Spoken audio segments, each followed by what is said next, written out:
संसार प्रारंभ शंकर शिवरम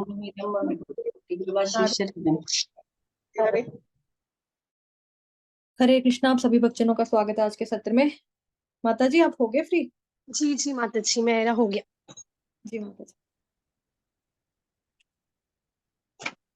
हरे कृष्णा सभी भक्तों को पांचांग प्रणाम। तो सबसे पहले हम श्रीला प्रभुपाद जी का आज का कोटेशन करेंगे। श्रील प्रभुपाद की जय।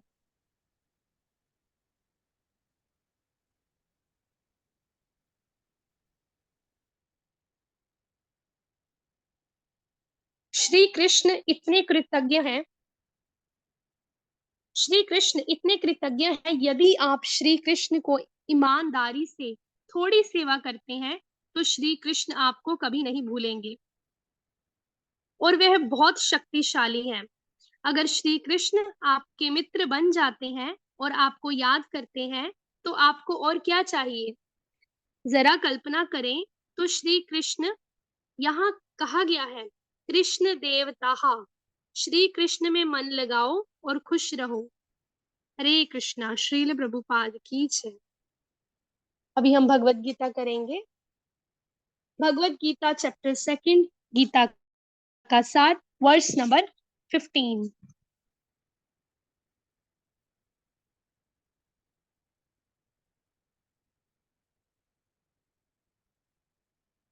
यम ही न व्यथयन्त्येते पुरुषं पुरुषवृषभ सम दुख सुखम धीरम स अमृतत्वाय कल्पते।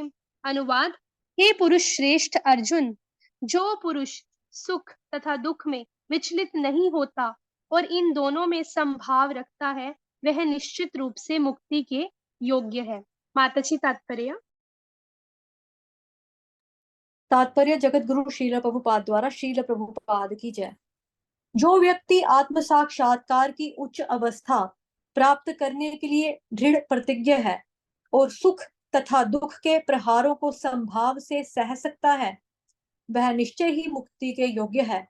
वर्णाश्रम धर्म में चौथी अवस्था अर्थात संन्यास आश्रम कष्ट साध्य अवस्था है, किंतु जो अपने जीवन को सचमुच पूर्ण बनाना चाहता है, वह समस्त कठिनाइयों के होते हुए भी संन्यास आश्रम अवश्य ग्रहण करता है। ये कठिनाइयां पारिवारिक संबंध विच्छेद करने तथा पत्नी और संतान से संबंध तोड़ने के कारण उत्पन्न होती है, किंतु यदि कोई इन कठिनाइयों को सह लेता है तो उसे आत्म साक्षात्कार का पथ निष्कंटक हो जाता है। अतः अर्जुन को क्षत्रिय धर्म निर्वाह में दृढ़ रहने के लिए कहा जा रहा है।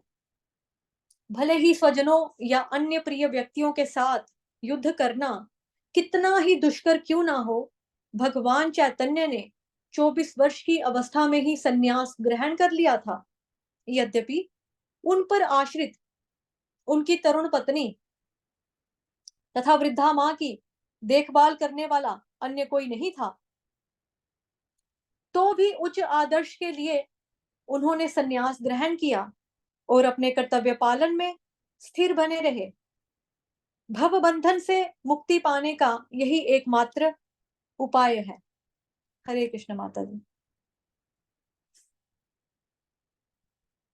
हरे कृष्ण माता जी, थैंक यू। तो कल के जो वर्स में 13th वर्स में, सॉरी 14th वर्स में हमने पढ़ा था कि कैसे जो भगवान श्री कृष्ण है वो अर्जुन को कहते हैं कि ये जो सुख दुख हैं वो कैसे चलते रहते हैं, इनका कालक्रम जैसे ऋतुएं आती हैं, कभी सर्दी कभी गर्मी कभी पतझड़, तो वैसे ही जो सुख दुख है वो तो चलते ही रहते हैं अर्जुन। तो तुम्हें भी बिल्कुल भी वो नहीं होना चाहिए, मतलब शोक नहीं करना चाहिए कि ये सब चले जाएंगे ऐसा कुछ, और तुम्हें इनको सहन करना सीखना चाहिए, और वो हमारे लिए ही है कि हमें इनको सहन करना सीखना चाहिए। तो अभी आज का जो वर्स है 15th वर्स, उसमें भगवान आगे कंटिन्यू करते हुए अर्जुन को कह रहे हैं कि जो पुरुष मतलब सुख और दुख में विचलित नहीं होता मतलब संभाव रहता है और फिर वो मुक्ति के योग्य है। आई नो ये बहुत डिफिकल्ट है अभी अप्लाई करना, अभी हम पूरी तरह से अप्लाई भी नहीं कर पाए हैं लाइफ में, क्योंकि क्या होता है कि जब दुख आता है तो हम बहुत जल्दी विचलित हो जाते हैं, है ना। हमें कैसे कैसे थॉट्स आने लग जाते हैं, कभी कभी तो सुसाइडल थॉट्स भी आने लग जाते हैं, विच इज वेरी कॉमन, सबकी लाइफ में ऐसा हुआ है। लेकिन क्या होता है कि कुछ लोग तो सुसाइड ही कर लेते हैं, उसको एक्शन में ही कन्वर्ट कर देते हैं पूरी तरह से।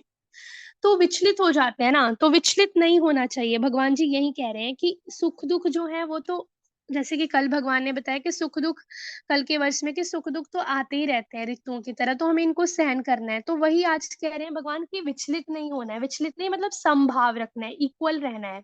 मतलब चाहे सुख आ रहा है तो भी सेम ही रहना है, तो भी हमें भजन भक्ति जो भी हम कर्तव्य कर रहे हैं, ड्यूटीज कर रहे हैं, अपनी रिस्पॉन्सिबिलिटीज निभा रहे हैं, भगवान की भक्ति, तपस्या, चैंटिंग, बुक रीडिंग सब कर रहे हैं, वो करते रहना है। और अगर दुख आ रहा है तो भी करते रहना है। ये नहीं कि दुखी होके बैठ गए एक जगह पे, रोते रहे सारा दिन, ऐसे निकाल दिया। तो ये चीजें नहीं करनी है हमने। तो जैसे कि एक कोई पर्सन है, ठीक है, तो उसका जो कार है, गाड़ी है, वो अगर कहीं जा रहा है फॉर एग्जाम्पल, तो उसकी कार का अगर वो व्हील है, टायर है, वो पंक्चर हो जाता है रास्ते में, ठीक है, बीच बीच रास्ते में, बीच रोड में। तो अगर वो ये दुखी होके बैठ जाएगा, हाय रब्बा मैं अब क्या करूं, ये तो पंक्चर हो गया, मैं तो कहीं जा नहीं सकता, वहीं रोने बैठ जाएगा, कुछ करेगा नहीं, ना ही मैकेनिक को ढूंढेगा, ना कुछ करेगा, तो फिर क्या होगा, कोई और आके उसकी गाड़ी को ठोक देगा, या फिर एक्सीडेंट हो सकता है बीच रोड में। या फिर अगर वो वैसे वैसे ही बैठा रहेगा तो सब लोग क्या कहेंगे, ये कितना बड़ा मूर्ख है ना। तो उसका तो कोई सॉल्यूशन नहीं है ना। तो वो क्या करेगा, उसको थोड़ी हिम्मत करनी पड़ेगी, है ना। वो सोचेगा कि हाँ कोई बात नहीं, टायर ही तो है, पंक्चर हो गया, फिर क्या हो गया, मैं देखता हूँ, मैकेनिक को ढूंढता हूँ, थोड़े एफर्ट्स लगाता हूँ, कहीं से आता हूँ, कुछ करता हूँ, है ना। दुखी नहीं होता हूँ, सोचता ही नहीं हूँ, फिर क्या, ये तो वेरी नॉर्मल थिंग है, बहुत नॉर्मल है। तो ऐसे ही जो है हमें, ये तो बहुत छोटी सी चीज है, लेकिन बड़े बड़े दुख भी चाहे लाइफ में आ रहे हैं हमारे, चाहे सुख भी आ रहे हैं, जैसे किसी की डेथ हो जाती है हमारी फैमिली में, हमारे क्लोज फैमिली मेंबर की, या फिर ऐसा कुछ हो जाता है, तो हम ये तो नहीं कि हम भी इनके साथ ही मर जाएंगे आज ही, हमें भी इनके साथ जला दो। तो फिर वो क्या है कि that means we don't have tolerance पार, है ना। तो ये सब भगवान जो कहते हैं, ये सब तो होता ही रहता है ना। किसी की डेथ हो रही है, किसी का बर्थ हो रहा है, किसी के फैमिली मेंबर्स चले गए हैं, किसी की फैमिली में नया मेंबर आ गया है, तो किसी कोई फेल हो गया है, कोई पास हो गया है, तो मतलब ये सब तो लाइफ में जो है वो चलता ही रहता है। जब तक है हम संसार में तो ये चलता ही रहेगा। तो हमें क्या रखना है, हमें दोनों में समभाव रखना है। समभाव मतलब इक्वल रहना है। ये नहीं है कि हम बहुत दुखी हो गए हैं, कोई फैमिली में चला गया हमारी, तो हम माला छोड़ देंगे, चलो आज तो हमारे घर पे डेथ हो गया तो हम एक भी माला नहीं करेंगे, छोड़ो परे, क्यों करनी, मैं तो बहुत दुखी हूँ, मैं तो बहुत परेशान हूँ भाई, मैं तो नहीं कर सकता। तो ये क्या है, गलत है। तो मतलब हम उस स्थिति में हम भगवान को भूल गए, हम अपने धर्म का जो पालना है वो नहीं कर रहे हैं, है ना। तो ये नहीं करना है, चाहे कुछ भी हो, कैसा भी दुख आ रहा है, चाहे डेथ भी हो रही है किसी की, चाहे सुख भी आ रहा है, तो भी हमें माला जो है, भक्ति जो है भगवान की, और अपनी जो ड्यूटीज हम कर रहे हैं, रिस्पॉन्सिबिलिटीज निभा रहे हैं, उनको हमें छोड़ना नहीं है, ठीक है। उसमें हमें समभाव रखना है। और भगवान जी वही कह रहे हैं कि वो ही इंसान जो है मुक्ति की योग्य है। तो अभी क्या है, हम आज की एग्जांपल लेंगे, तो आज का जो चल रहा है, तो यूथ में भी देखा जाता है कि उनको सुसाइडल थॉट्स आते हैं। सुसाइडल थॉट्स आना बहुत कॉमन है, हमें भी, हाँ, हमें जो हम सब बैठे हैं, हमें भी लाइफ में कभी ना कभी तो ऐसे हुआ ही होगा कि सबको कभी ना कभी सुसाइडल थॉट्स आए होंगे। लेकिन आज के टाइम में क्या होता है, यूथ छोड़ो, जो बहुत ज्यादा इवन के 60 एज के हैं, और छोटे छोटे बच्चे भी हैं, वो क्या करते हैं कि, बच्चों का तो चलो कह सकते हैं, बहुत छोटे बच्चे हैं उनको तो चलो नहीं भी नॉलेज होती, लेकिन अगर कोई 30+ है, जैसे 25+ है, 30+ है, या 40+, 50+ लोग भी जो है सुसाइड कर लेते हैं। क्यों? क्योंकि वो दुख को ना टॉलरेट नहीं कर पाते। वो जैसे आईआईटी क्लियर नहीं कर पाए, कोई एग्जाम क्लियर नहीं कर पाए, या फिर उनको डिप्रेशन है, या फिर उनको कोई डिसीज है, उस चीज के बारे में सोच सोच के, या फिर उनको कोई गर्लफ्रेंड या बॉयफ्रेंड छोड़ के चले गए, तो वो क्या करते हैं, वो सुसाइड थॉट्स को अपने एक्शन में कन्वर्ट कर देते हैं। क्योंकि पहली बात तो ये होता है कि उनको आत्म साक्षात्कार की नॉलेज नहीं होती। यहाँ पे लिखा है ना कि किंतु यदि कोई इन कठिनाइयों को सह लेता है तो उसके आत्म साक्षात्कार का पथ निष्कंटक हो जाता है। और मतलब जब तक हमें आत्म साक्षात्कार की नॉलेज नहीं होगी, मतलब हमें ये नहीं पता होगा कि हम कौन है, हम क्यों आए हैं लाइफ में, और हम कितने जन्मों से यहाँ पे भटक रहे हैं, और हमें अपनी ये जो मनुष्य का जीवन मिला है ये बहुत कीमती है, ठीक है, एक एक जो श्वास है उसकी भी कितनी कीमत है ना। तो इसीलिए मतलब हमें उसको कन्वर्ट नहीं करना है सुसाइड में। तो ये चीज जो है यूथ को और हमें सबको समझने की जरूरत है कि चाहे सुख हो चाहे दुख हो, हमें संभाव रहना है, अपनी भक्ति नहीं छोड़नी है, भगवान को खुश करना, भगवान की सेवा करना नहीं छोड़ना है। और वो ही इंसान जो है वो मुक्ति के योग्य हो है, भगवान ये कह रहे हैं, ठीक है। और अर्जुन को जो है भगवान जी यही समझाना चाह रहे हैं कि अर्जुन तुम तो एक क्षत्रिय हो, है ना, और क्षत्रिय धर्म में तुम्हें क्या रहना है, निर्वाह में दृढ़ रहना है। और ये नहीं कि मुझे अपने प्रियजनों से युद्ध करना पड़ेगा, कोई बात नहीं, कितना भी दुष्कर हो, कितना भी दुख हो, बाद में कितना भी सुख हो, लेकिन तुम युद्ध करो, तुम अपना कर्तव्य निभाओ। और ऊपर से तो वो ये भगवान का हुक्म है ना, तो भगवान की बात तो वैसे भी नहीं टालनी चाहिए। और आगे क्या है, चैतन्य महाप्रभु का लेते हैं एग्जाम्पल। चैतन्य महाप्रभु जब 24 वर्ष के थे तो उन्होंने 24 वर्ष, तो देखो 24 वर्ष में तो हमें बिल्कुल भी नॉलेज नहीं होती कि हम क्या हैं कौन है, हम ये सब चीजों में ही फंसे होते हैं भौतिक लाइफ में, ठीक है, इवन के अभी भी। तो 24 वर्ष की एज में ही भगवान चैतन्य महाप्रभु ने क्या किया था, संन्यास ग्रहण कर लिया था। और उनकी तरुण पत्नी भी थी, वृद्धा माँ भी थी, और उनकी देखभाल करने वाला भी कोई नहीं था क्योंकि उनके भाई भी जा चुके थे। तो चैतन्य महाप्रभु ने ये संन्यास क्यों लिया? अभी कोई ये भी बोल सकता है कि ऐसा कैसे हो सकता है, ये भगवान क्या एग्जाम्पल सेट कर रहे हैं, तो भगवान जी ने तो 24 वर्ष की एज में संन्यास ले लिया, अपनी बूढ़ी माँ को छोड़ के चले गए, अपनी पत्नी को छोड़ के चले गए, ऐसे थोड़ी कर सकते हैं, हम भी तो वैसे करेंगे ना, ये तो गलत चीज है ना।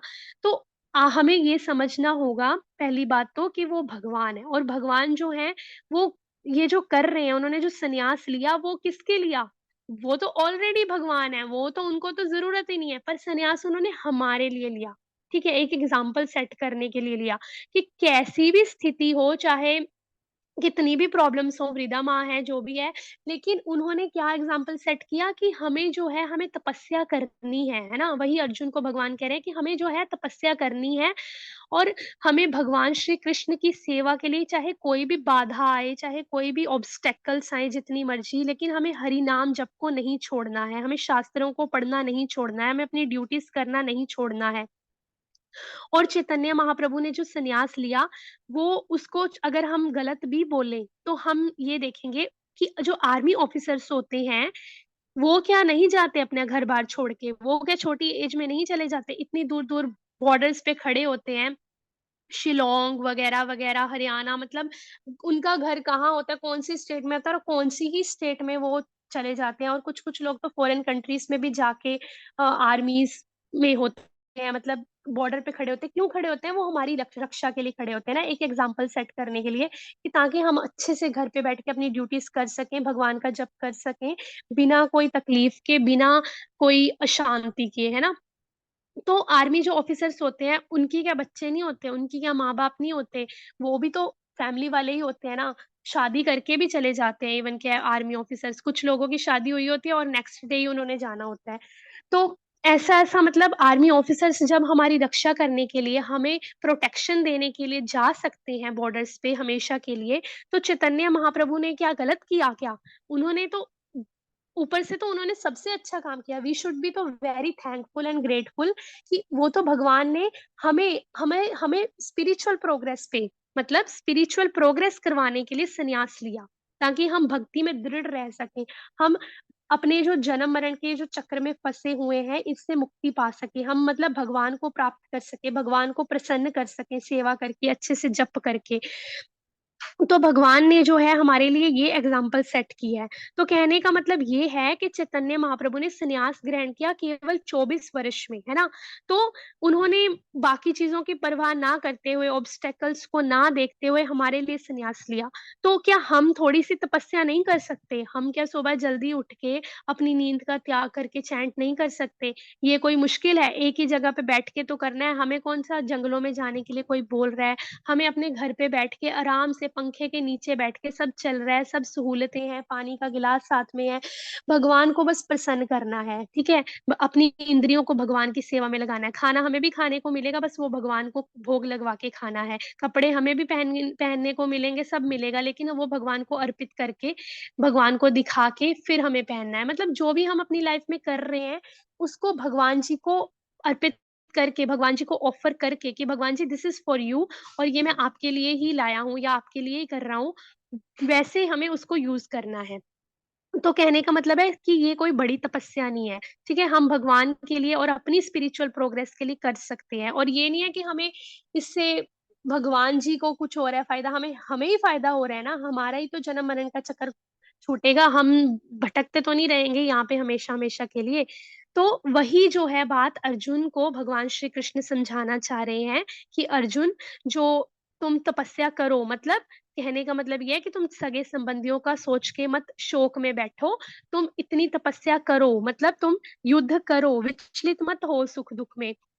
वैसे ही जो नंद महाराज हैं, ठीक है, उन्होंने, नंद बाबा ने गर्ग मुनि को क्या कहा था, गर्ग मुनि जी को कहा था कि मतलब आप धन्य हैं, क्यों, क्योंकि आप हमारे लिए भ्रमण करते हैं, आप हमारे लिए संन्यास लिया है आपने, मतलब आप सबको मतलब भक्ति का जो ज्ञान देते हैं, और आप किस लिए कर रहे हैं, आप हमारे लिए कर रहे हैं। हम जैसे जो व्यापार करने वाले लोग हैं, बच्चों को घर गृहस्थी वाले लोग हैं, आप हमारे लिए ये कर रहे हैं, अगर आप नहीं कर रहे होते तो हमारा क्या होता, है ना। तो वैसे ही चैतन्य महाप्रभु ने जो भी किया है, we should be very very very grateful, और भगवान को तो हमें बार बार प्रणाम करना चाहिए।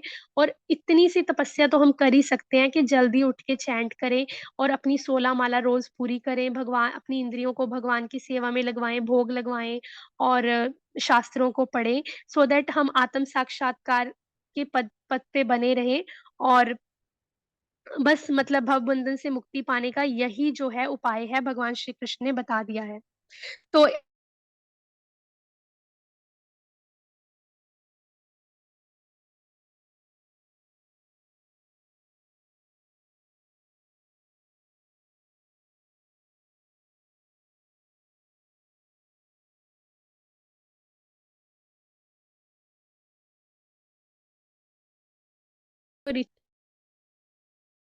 ऋतुओं के जैसे चलते ही रहेंगे, तुम्हें घबराना नहीं चाहिए।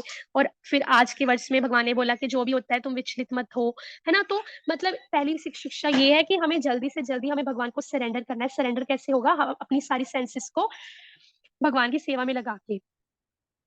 और दूसरा क्या होगा, दूसरी शिक्षा में ये मिलती है हमें कि हमें सुख दुख में विचलित नहीं होना है, चाहे कोई सुख आ रहा है चाहे दुख आ रहा है, हमें अपनी ड्यूटीज को करते रहना है, हमें भगवान का नाम जप नहीं छोड़ना है, भगवान के शास्त्रों को पढ़ना, ये सब नहीं छोड़ना है। ये नहीं है कि बैठ जाए दुखी होके, तो ये नहीं करना है। तीसरा, हमें आत्म साक्षात्कार की नॉलेज होगी, और हमें क्या करना है, हमें भगवान का ज्यादा से ज्यादा थैंक यू करना है, भगवान की ज्यादा से ज्यादा ग्रेटफुल रहना है, क्योंकि चैतन्य महाप्रभु ने हमारे लिए बहुत बड़ा जो किया है, संन्यास लेके एक एग्जाम्पल सेट किया है, तो हमें उनको हमेशा ग्रेटफुल रहना है, और ये हमें अपने माइंड में चीजें रखनी है। तो हरे कृष्णा माता जी, आप कुछ ऐड करेंगे। हरे कृष्ण माता जी, एक आधा छोटा सा एग्जाम्पल, ज्यादा कुछ नहीं, पूरे पॉइंट्स आपने अच्छे से कवर कर दिए। सारा मेरा ज्यादा बोलने का वैसे है नहीं आज कुछ। तो यहाँ पे लिखा है कि मुक्ति का योग्य है। एक बारी अनुवाद पढ़ लेंगे। हे परम, सॉरी, हे पुरुष श्रेष्ठ अर्जुन, जो पुरुष सुख तथा दुख में विचलित नहीं होता और इन दोनों में समभाव रहता है, वह निश्चित रूप से मुक्ति का योग्य है। तो मुक्ति क्या मतलब, इवन जिंदगी में भी अगर किसी को कुछ करना होता है अगर, तो व्यक्ति को ये चीजें सहन करनी पड़ती हैं, सुख दुख, है ना। तो बड़े बड़े पॉलिटिशियंस भी हुए हैं, जैसे कि सरदार पटेल जी। वो एक बार ही अपने कोर्ट कचहरी में थे, तो उनको उनकी वाइफ की मृत्यु का समाचार मिला कि आपकी पत्नी की डेथ हो गई है। लेटर आया, तो उन्होंने लेटर को पढ़ा, उसको जेब में डाला, अपनी जो ड्यूटी जहां पे वो थे बीच में उसको कंटिन्यू किया। उसके बाद फिर वो संस्कार इत्यादि के लिए, रिचुअल्स जो थे उसको करने के लिए गए। लेकिन उस वक्त उन्होंने अपने आप को संभाल लिया, है ना। तो जो भी बड़े बड़े लोग हुए हैं, मतलब जिनके पद चिन्हों के ऊपर लोग जिनका अनुसरण करते हैं सोसाइटी में, तो ऐसे ऐसे बड़े बड़े नेता भी हुए हैं कि मतलब जो सुख और दुख में संभाव रहना जानते हैं। तो ऐसे ही व्यक्ति आगे तरक्की कर पाते हैं। उन्हें संभाला अपने आप को, सुख भी आता है दुख भी आता है। लेकिन प्रॉब्लम क्या होती है कि जैसे हम लोग यूजुअली देखते हैं ना, कि जो लोग सुख में ज्यादा मच्छर जाते हैं ना, या सुख आ गया तो शैंपेन की बोतलें खोल दी, उड़ाना शुरू कर दिया, ये वो yippee युप्पी। तो जब उनको ज्यादा दुख आता है तो उतना ही ज्यादा वो डूब भी जाते हैं दुख में। उनसे संभाला नहीं जाता फिर दुख। तो ड्युअलिटीज को संभालना, जैसा कि हमने कल भी चर्चा की थी, सुख हो दुख हो, मान हो सम्मान हो, यश हो अपयश हो, लाभ हो हानि हो, प्रॉफिट लॉस, सर्दी गर्मी, इनको हमें सहन करना है। सहन करेंगे तो ही हम रह पाएंगे। कल माता जी ने एग्जाम्पल भी दिया था आपको, तृणादपि सुनी चेन, माता जी गा दो एक बार थर्ड। जी माता जी। तृणादपि सुनीचेन तरोरपि सहिष्णुना अमानिना मानदेन कीर्तनीय सदा हरिः। जी बिल्कुल। तो सुख दुख जो होते हैं बेसिकली हमें पक्का करने के लिए आते हैं, मुसीबतें सबकी लाइफ में आती हैं, लेकिन उसका हमें स्ट्रांग होकर उसको फेस करना होता है, उससे दौड़ना नहीं होता है। प्रॉब्लम तो सबकी जिंदगी में आएंगी, उसका सामना करना चाहिए हमको, क्या बोलते हैं, स्ट्रांग बन के। ठीक है, तो हमें ऐसे ही करना है। तो जो लोग डुअलिटीज को नहीं संभाल पाते हैं, तो इसलिए अगर किसी को मुक्ति भी चाहिए ना, तो मुक्ति के रास्ते में भी उतार चढ़ाव आते हैं। जैसे मान लीजिए माता जी ने एग्जाम्पल दिया यहाँ पे चैतन्य महाप्रभु का, वो तो देखो साक्षात कृष्ण भगवान है, वो तो सब कुछ जानते हैं, वो तो एग्जाम्पल को, आदर्श को स्थापित करने के लिए कर रहे हैं। लेकिन अगर हम नॉर्मल भी देखेंगे, कोई संन्यास ले रहा है अगर जिंदगी में, तो लोग बुढ़ापे में आके संन्यास ले भी लेते हैं। अगर व्यक्ति बुढ़ापे में जा रहा है, संन्यास वगैरह ले रहा है, उससे पहले उसने समय जो गुजारा अपनी फैमिली के साथ, उसको संन्यास के दौरान, तपस्या के दौरान उसको याद आएगा, अपनी पत्नी याद आएगी, घर गृहस्थी याद आएगी, बच्चे याद आएंगे, लेकिन उसको सहना है। ये नहीं है कि क्योंकि सन्यासी है तो उसको जिंदगी में उतार चढ़ाव तो आएंगे, क्योंकि देखो हम आगे चल के पढ़ेंगे 6 चैप्टर में कि कैसे मतलब कि होता है कि जो व्यक्ति योगी होता है उसको डरना भी नहीं होता है, विचलित नहीं होना है, सुख दुख सर्दी गर्मी सभी चीजों को उसको सहना है। अभी भी हम पढ़ रहे हैं कि सभी चीजों को हमको सहना है। तो ऐसा नहीं होना चाहिए कि हमारी जिंदगी में अगर उतार चढ़ाव आ गए तो वहीं पर बैठ गए, है ना, कि बट ऐसा हमको नहीं करना है, हमको चलते रहना, चलते रहना, चलते रहना, रुकना नहीं है। सांप सीढ़ी भी खेलते थे ना बचपन में, रुकना तेरा काम नहीं, चलना तेरी शान, तो वैसा ही हमको रखना है। तो अगर ऐसा व्यक्ति मुक्ति के योग्य हो पाता है, वास्तव में वही व्यक्ति योग्य हो पाएगा जो इन चीजों को सह सकता है, अदरवाइज व्यक्ति आगे नहीं बढ़ सकता है। यही इसका सार है, निष्कर्ष है आज का शिक्षा। ठीक है माता जी, चलते हैं फिर। और एक चीज आप लोगों के साथ अभी डिस्कस करनी है, मैं रिकॉर्डिंग बंद कर रही हूँ। वांछा कल्पतरुभ्यश्च कृपा सिंधुभ्येव च पतितानां पावनेभ्यो वैष्णवेभ्यो नमो नमः।